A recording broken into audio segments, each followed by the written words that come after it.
आज का बच्चा कल का भविष्य है। जिसके हाथ में आज मोबाइल है, कल उसी हाथ में लोकतंत्र की सबसे बड़ी ताकत होगी, यानी कि वोट होगा। सरकार अपने वादों से उसे प्रभावित करेगी, विपक्ष अपने आंदोलन से और सोशल मीडिया अपनी विचारधारा से। मोदी का दिमागी नक्सल हो या राहुल गांधी का सड़क पर धरना, ये सिर्फ आज की राजनीति नहीं है, ये अगली पीढ़ी के दिमाग में राजनीति की जमीन तैयार करने की लड़ाई शुरू हो चुकी है। अब सवाल यह है, जेन अल्फा को कौन प्रभावित करेगा और क्या वह खुद सोचेगा भी? यही विषय है आज के चिंतन का। नमस्कार, एसएजी न्यूज पर मैं हूं नरेंद्र पांडे। भारतीय राजनीति में इस समय एक बदलाव बहुत तेजी से चल रहा है और यह बदलाव केवल सत्ता और विपक्ष के बीच का नहीं है, बल्कि पीढ़ियों के बीच राजनीति की भाषा बदलने का बदलाव है। एक तरफ सरकारें युवाओं को रोजगार, शिक्षा, तकनीक, स्टार्टअप, मुफ्त प्रशिक्षण, आर्थिक अवसर और विकसित भारत जैसे सपने दिखा रही हैं, तो दूसरी तरफ विपक्ष सड़क पर उतरकर युवाओं के सवालों का राजनीतिक आंदोलन में बदलने की कोशिश कर रहा है।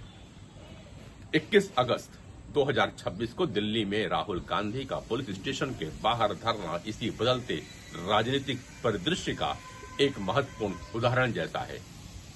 पायलट से घायल छात्र की शिकायत पर एफआईआर दर्ज कराने की मांग को लेकर राहुल गांधी कई घंटे धरने पे बैठे और इसके बाद दिल्ली पुलिस ने एफआईआर दर्ज की।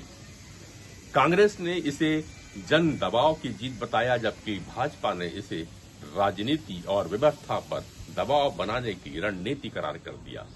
सवाल यह नहीं है कि इस घटना में राजनीतिक जीत किसकी हुई, सवाल यह है कि इसे देखने वाली अगली पीढ़ी ने क्या सीखा। और यहीं से जेन अल्फा की राजनीति शुरू होती है। जेन अल्फा सामान्यतः 2010 के बाद जन्मी पीढ़ी को कहा जा रहा है और आज इसका बड़ा हिस्सा वोट देने की उम्र में नहीं पहुंचा है, लेकिन यही बात इसे राजनीतिक दलों के लिए और भी महत्वपूर्ण बना देती है, क्योंकि राजनीतिक दल केवल आज के वोटर को नहीं देख रहे, वे उस नागरिक को देख रहे हैं जो आने वाले वर्षों में पहली बार मतदान केंद्र तक जाएगा।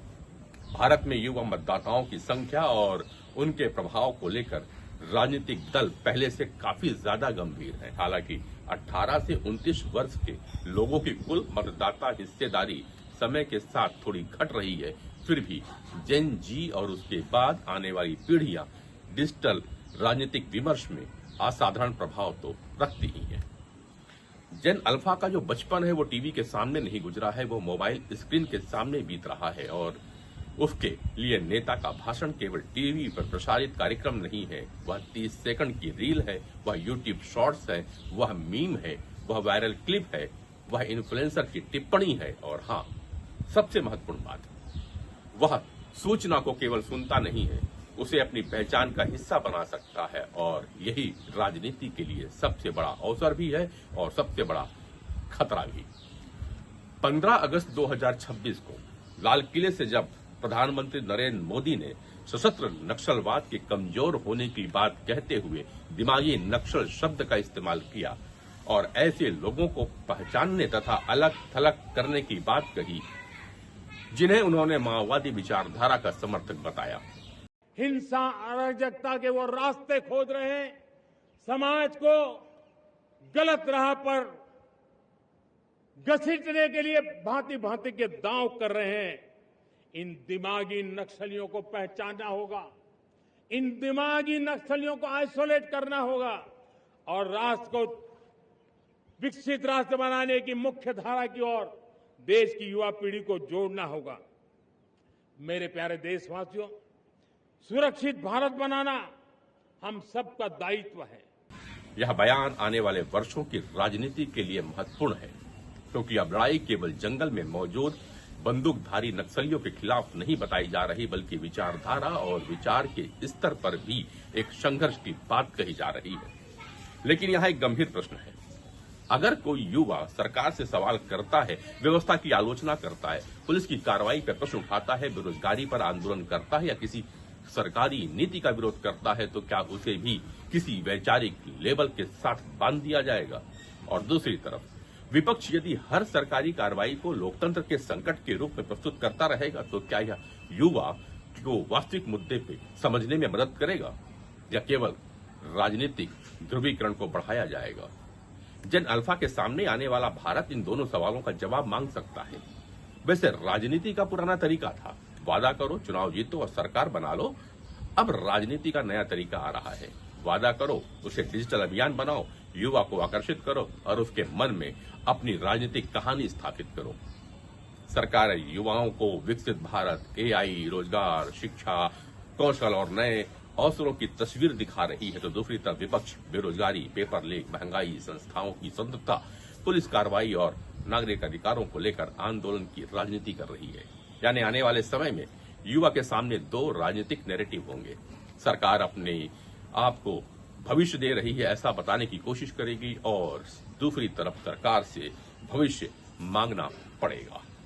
जिस नैरेटिव को युवा अपनी जिंदगी के अनुभव से जोड़ पाएगा वही मजबूत होगा। यही राजनीति की अब असली परीक्षा भी होगी। राहुल गांधी का धरना एक संकेत है कि आने वाला समय में विपक्ष केवल संसद के भीतर नहीं बल्कि सड़क और डिजिटल प्लेटफॉर्म दोनों पर राजनीतिक दबाव बनाने की कोशिश करेगा। आज एक धरना होता, कल उसका वीडियो बनेगा और फिर वह वायरल होगा, फिर उसके छोटे छोटे हिस्से सोशल मीडिया पर जाएंगे, इन्फ्लुएंसर उस पर टिप्पणी करेंगे, मीम्स बनेंगे, हैशटैग चलेंगे और कुछ घंटों में स्थानीय घटनाएं भी राष्ट्रीय राजनीति का नैरेटिव बनने में मदद करेगी। यही लोकतंत्र को अधिक जीवंत भी बना सकता है और अधिक उत्तेजित भी कर सकता है, क्योंकि सोशल मीडिया का एल्गोरिदम तर्क से ज्यादा भावनात्मक प्रतिक्रिया को महत्व देता है। क्रोध बड़ी तेजी से फैलता है, भय तेजी से फैलता है, नायक और खलनायक तेजी से बनाए जा सकते हैं और इसी प्रक्रिया में लोकतंत्र का सबसे महत्वपूर्ण तत्व जो है तथ्य और विवेक, वह पीछे छूट सकता है। यह सबसे बड़ा प्रश्न है, क्या सरकार, क्या विपक्ष, क्या परिवार, क्या स्कूल या फिर यूट्यूब, इंस्टाग्राम और एआई? शायद सबसे बड़ा प्रभाव इन सब का मिला जुला होगा, लेकिन यहाँ हमें एक बात समझनी होगी, बच्चे और किशोर राजनीतिक विचारधारा लेकर कभी पैदा नहीं होते। उनकी राजनीतिक समझ परिवार, शिक्षा, समाज, मीडिया, इंटरनेट और व्यक्तिगत अनुभवों से बनती है। इस उम्र में बने विश्वास लंबे समय तक प्रभाव डालते हैं। इसलिए यदि बच्चे को लगातार यह बताया जाए कि सत्ता ही सही है तो उसके भीतर एक राजनीतिक धारणा बन सकती है, और यदि लगातार यह बताया जाए कि सरकार ही हर समस्या की जड़ है तो दूसरी धारणा भी बन सकती है। अरे दोनों स्थितियां लोकतंत्र के लिए हेल्दी नहीं है। लोकतंत्र को भक्त नहीं चाहिए, मगर लोकतंत्र को अंध विरोधी भी नहीं चाहिए। उसे सवाल करने वाला एक नागरिक चाहिए। जो एक प्रश्न और उठता है कि प्रधानमंत्री मोदी द्वारा उपजा ये दिमागी नक्सल जो शब्द है, ये जेन अल्फा को कितना प्रभावित करेगा? या इस बात पर निर्भर करता है कि शब्द का राजनीतिक इस्तेमाल कैसे होता है।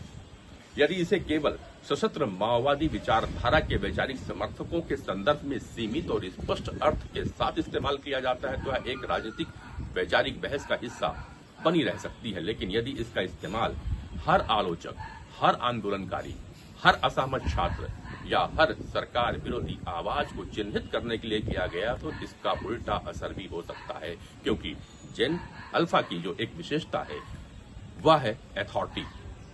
वह इसे स्वीकार नहीं करेगा क्योंकि सामने सत्ता है, तो वह पूछेगा क्यों, और अगर उसे संतोषजनक उत्तर नहीं मिला तो वह अगला वीडियो देखेगा, दूसरा स्रोत खोजेगा और अपनी कहानी बना लेगा। इसलिए आने वाली राजनीति में केवल भाषण पर्याप्त नहीं होंगे, विश्वसनीयता सबसे बड़ी राजनीतिक पूंजी होगी।